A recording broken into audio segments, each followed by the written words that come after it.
l'établissement entre les deux guerres mondiales, car il faut en remonter jusque-là, l'établissement d'un foyer sioniste en Palestine. Et puis, après la Deuxième Guerre mondiale, l'établissement d'un État d'Israël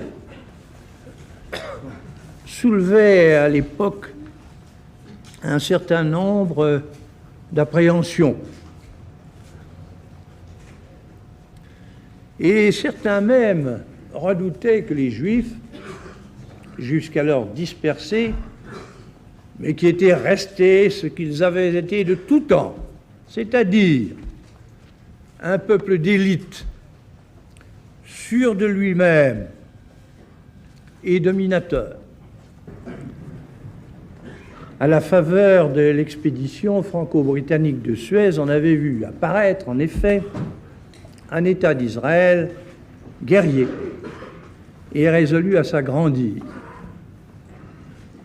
Et ensuite, l'action qu'il menait pour doubler sa population par l'immigration de nouveaux éléments donnait à penser que le territoire qu'il avait acquis ne lui suffirait pas longtemps et qu'il serait porté, pour l'agrandir, à utiliser toute occasion qui se présenterait. C'est pourquoi d'ailleurs la Ve République s'était dégagée vis-à-vis d'Israël des liens spéciaux et très étroits que le régime précédent avait noués avec cet État.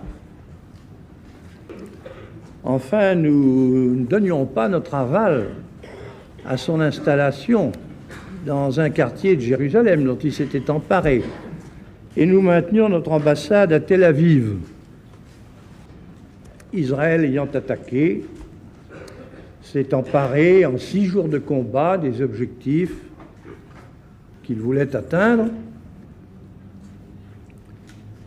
Maintenant, il organise sur les territoires qu'il a pris l'occupation qui ne peut aller sans oppression, répression, expulsion.